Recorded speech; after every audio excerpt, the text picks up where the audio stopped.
Halo guys, kembali channel saya lagi. Di video kali ini saya akan memberikan tips dan trik untuk memaksimalkan performa game khusus untuk HP Samsung A20 guys ya. Oke, di sini kebetulan sekali banyak dari kalian itu banyak yang menggunakan Samsung A20 ya guys ya, dan A20s juga. Tapi saya itu nggak punya A20s guys. Yang saya gunakan nih A20.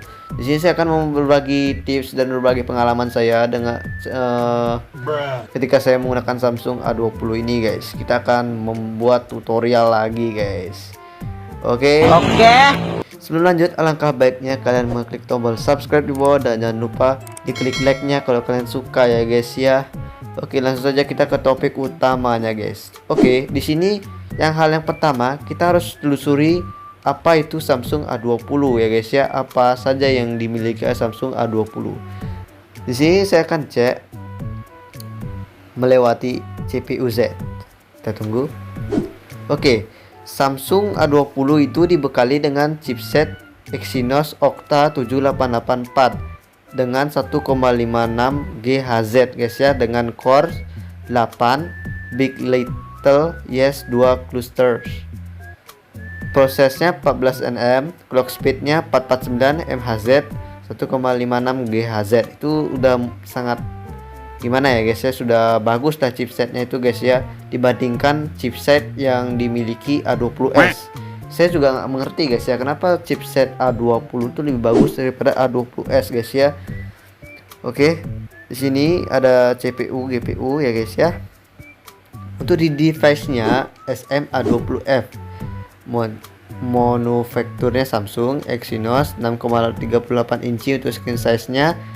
Screen resolutionnya 720 x 1560 pixel ya guys ya. Jadinya resolusi dari HP Samsung A20 ini 720 pixel aja guys ya, nggak full HD 1080p. Tetapi Samsung A20 ini udah dibekali dengan layar Super AMOLED ya guys ya. Jadi ketika kita menggunakan layar Super AMOLED dengan resolusi 720, HP kita itu tidak terbebani ya guys ya dengan chipset dan RAM-nya. Karena kalau kita pakai Full HD itu akan banyak memakan sistem ya guys ya. Dikarenakan Samsung A20 itu kan menggunakan RAM 3GB ya guys ya. 3GB itu ya menengah sekali ya guys ya. Jadi kalau pakai maksudnya pakai resolusi Full HD 1080p itu kayaknya kurang bagus guys untuk HP Samsung A20 ini. Dengan internal storage ini sebenarnya 32GB ya guys ya. Ini hanya sisa storage-nya. Oke, di sistem Android versi 11 ini punya saya ya guys ya. Security udah dibekali dengan OpenGL S3.2 dengan baterai 4000 mAh juga ya guys ya. Oke, itu aja ya guys ya. Di sini yang bagusnya ini di Samsung A20 itu dari chipsetnya ya guys ya, chipsetnya. Kalau kita telusuri di Google ya guys ya. Oke guys, kalau kalian bisa baca ini di internet ya guys ya, kalian bisa baca berdasarkan data yang internal pengujian ponsel yang kami miliki, Exynos 7884 secara umum berada di level yang sama dengan ponsel yang menggunakan Silicon Kirin 659, MediaTek Helio P35 dan Qualcomm Snapdragon 630 ya guys ya. Jadinya chipsetnya ini setara dengan Snapdragon 630 guys. Sedangkan A20s itu 400-an nggak salah ya guys ya, setahu saya. Dan suaranya saudaranya sendiri Exynos 7885 ini guys ya tulisannya. Namun dalam hal ini tidak benar setara. Exynos 784 sedikit lebih unggul ya guys ya, memiliki asis benchmark yang lebih besar dibandingkan dengan Kirin 659, Helio P35 dan Snapdragon. Bahkan melebihi Snapdragon guys ya, Exynos ini guys ya. Nah, disitulah terletak bagusnya A20 ya guys ya, Samsung A20. Di situ kadang kita walaupun dibekali dengan RAM 3GB itu kita sudah bisa memainkan game-game berat, beberapa game-game berat seperti game Mobile Legends, PUBG itu udah sedikit gimana lancar ya guys ya, walaupun sedikit pakai menggunakan rata kiri, yang penting performanya itu lebih maksimal gitu guys ya daripada A20s. Dan juga A20 itu sudah support game launcher dan game plugins, sedangkan A20s itu tidak support guys ya, game launcher dan game plugins. Saya sudah cek lewat HP bapak saya. HP bapak saya itu A20s guys. Saya cek itu memang benar-benar nggak mendukung untuk gaming ya guys ya, benar-benar nggak mendukung guys. Kayak HP khusus untuk kebutuhan selfie dan lain-lain gitu aja kayaknya A20s itu guys. Walaupun dia itu menggunakan Snapdragon guys ya, tapi sayangnya Snapdragonnya itu paratusan. Oke, di sini saya akan beritahu cara memaksimalkannya guys ya, lewat pengaturan terlebih dahulu di opsi pengembang dulu guys. Oke guys, yang inti dari pertama ini ada di driver grafis. Sebelumnya saya akan memberitahu driver grafis ini dari One UI 3.2 ya guys ya. Kalau kalian yang belum update itu berarti belum ada driver grafis ini.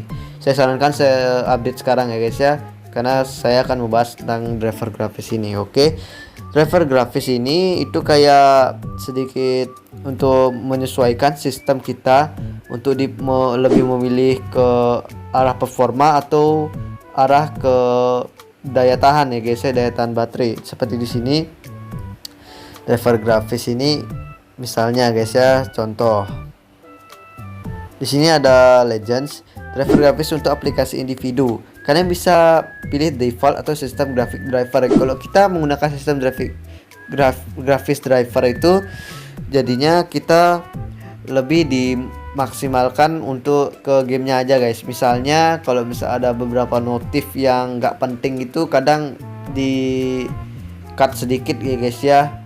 Misalnya kan biasanya ada 5 notif tuh biasanya numpuk di atas ini. Biasanya kalau kita aktifin sistem graphic driver ini, kita notifikasi akan dibatasi jadi 3 saja.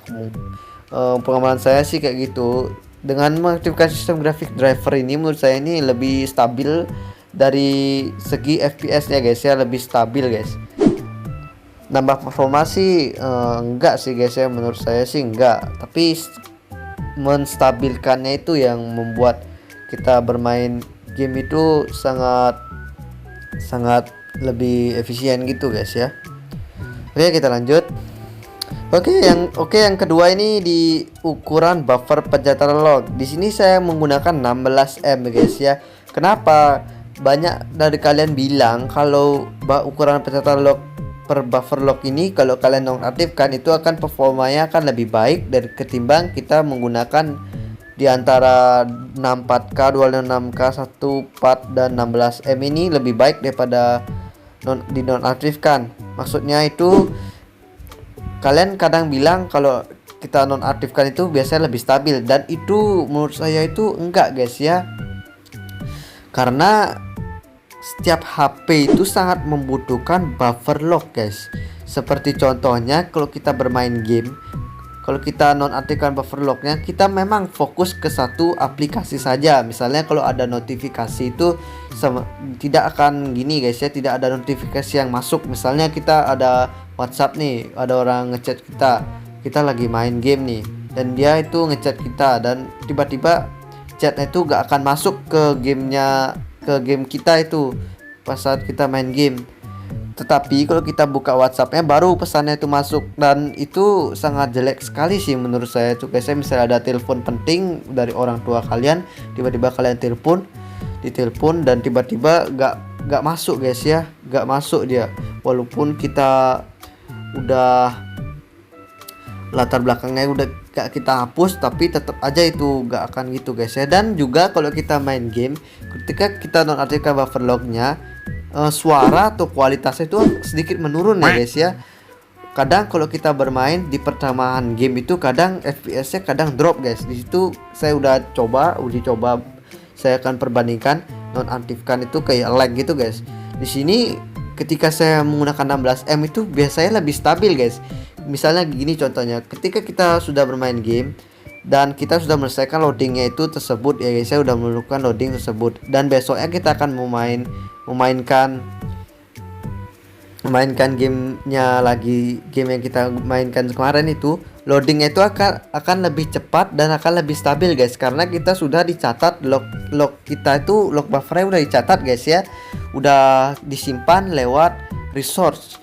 kalau kita sudah mainin kemarin kan, besoknya kita mainin kembali, itu dia tidak akan restart ulang gitu guys. Kalau kita udah main tuh kita udah langsung bisa bermain secara lancar ya guys ya, nggak perlu nunggu loading lama-lama lagi guys, karena kita sudah buffer lock kita tuh sudah dicatat guys ya lewat resource-nya. Ketika kita nonaktifkan, nanti kalau kita nggak sengaja keluar dari aplikasi, dia akan gini guys, langsung relock gitu guys. Ketika kalian banyak yang komen guys, bang kenapa kalau HP saya itu kalau lagi keluar nggak sengaja tekan WA dan saya balik ke gamenya tiba-tiba relock. Nah itu karena kalian ukuran buffer lock itu kalian nonaktifkan guys. Makanya saya sarankan 16M guys ya. Oke, di sini saya akan memperlihatkan perbandingannya.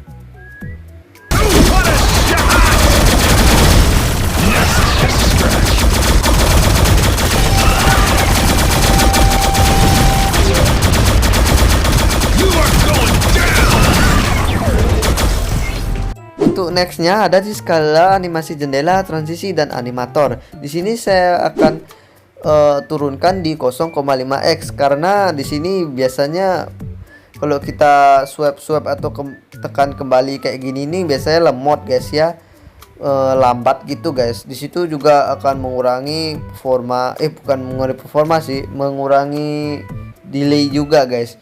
Kalau kita 0,5 kalian bisa juga tekan mati. Tapi kalau tekan mati tuh kayak jelek gitu, kayak patah-patah gitu loadingnya itu guys ya.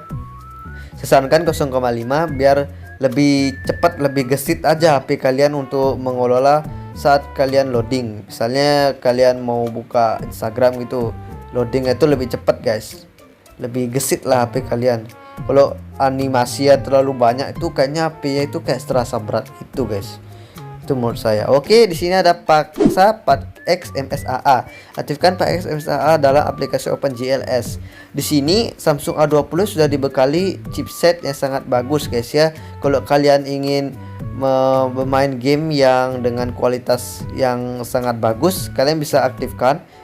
Tapi kalau kalian bermain game berat seperti main Mobile Legends, PUBG Mobile itu saran dimatikan aja guys. Soalnya di sini udah menguras baterai dan juga menguras buat HP kita menjadi lebih panas lagi guys ya. Karena di sini 2.0 guys, OpenGLS 2.0, walaupun kita tuh udah 3.2 guys ya OpenGL-nya. Saya sarankan jangan aja sih guys. Tapi kalau kalian yang masih bermain game ringan kayak game Minecraft itu, kalau kalian ingin grafisnya bagus dan nggak patah-patah gitu, kalian bisa pakai MSAA guys. Tapi kalian untuk performa, fokus ke performa game, untuk kalian nggak mempedulikan grafis, saya sarankan nggak usah guys ya, pakai 4 kali MSAA ini. Oke, di sini ada batas proses background. Di sini pakai yang batas standar aja guys. Di sini nggak terlalu berpengaruhi guys. Kalau kalian pakai tanpa proses latar belakang, nanti latar belakang sistemnya itu akan dibatasi juga guys. Saya sarankan jangan guys ya. Di sini ada paksa izinkan aplikasi di eksternal. Ini untuk kalian yang menggunakan kartu SD card. Saya sarankan kalian aktifkan saja guys, supaya kalian bisa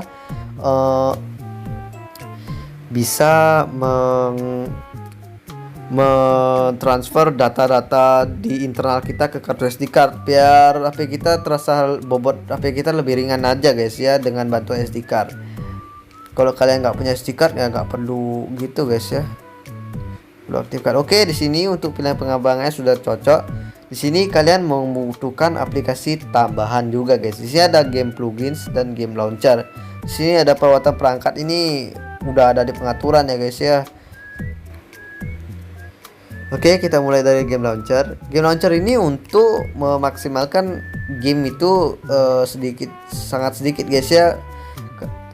Di sini game launcher ini berfungsi untuk menghubungkan game plugins ya guys ya, untuk menghubungkan game plugins. Untuk memaksimalkan game launcher ini ke HP kita itu kita harus menggunakan game plugins guys ya. Jadinya kayak game launcher itu untuk perantara kita untuk ke game plugins saja guys ya. Tapi ini sangat berguna guys ya. Kalau kalian nggak punya game launcher, Kalau misalnya kalau kalian punya game plugins tapi nggak punya game launcher, nanti nggak akan ngaruh guys. Pokoknya kita harus punya dua aplikasi tersebut. Oke, tanpa lama-lama kita langsung ke game plugins. Oke, di sini ada daily limits, game booster plus, game clock, gift creator, perf z, priority mode. Priority mode nih baru guys ya. Oke, game booster plus ini kalian aktifkan guys ya. Di sini game booster plus ini wajib untuk kalian aktifkan karena di sini kalian bisa men-setting atau men-setting berapa grafik dan FPS yang kalian inginkan. Misalnya kalian ingin fokus ke performa, kalian bisa aktifkan ke performa. Grafik kualitinya misalnya kalian nggak suka burik-burik itu kan 100%. Bagi kalian yang ingin max FPS itu, biar FPS-nya itu kalian bisa pakai max FPS guys ya. Di sini kalian maxin maksudnya. Brightness-nya kalian nggak perlu guys ya. Nah, di sini sangat bagus sekali guys ya untuk Samsung A20 ini. Di sini saya sarankan Samsung A20 itu pakai yang custom guys ya, custom aja. Kalau max FPS nih FPS stability-nya itu turun guys. Jadi saya sarankan jangan, custom aja. Oke.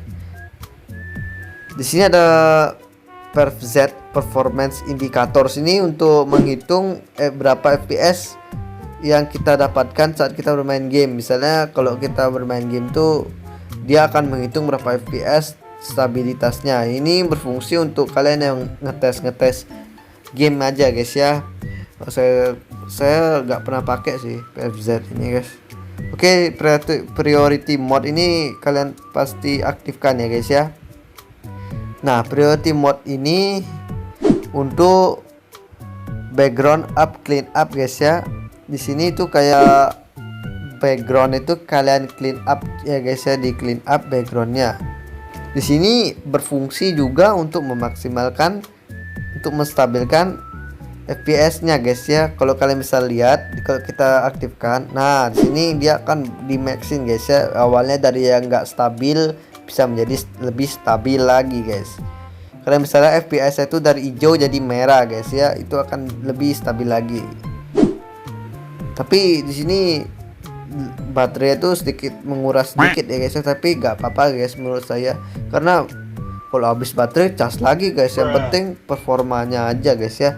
Dan kalian itu jangan aktifkan mode hemat daya guys ya, karena kalau kita aktifkan mode hemat daya nanti CPU dan GPU nya itu akan dipotong 70% guys. Jadinya kita nggak bisa pakai 100% CPU GPU dari HP kita. Oke guys, mungkin sampai di situ saja untuk saya bahas Samsung A20 ini guys ya. Kalau ada pertanyaan atau hal-hal yang ingin kalian tahu dari saya, kalian bisa komentar di bawah guys ya. Nggak perlu malu guys, pasti saya balas ya guys ya, kalau saya sempat ya guys ya. Oke, jangan lupa klik subscribe dan jangan lupa klik like kalau kalian suka. Semoga video ini bermanfaat bagi kalian ya guys ya.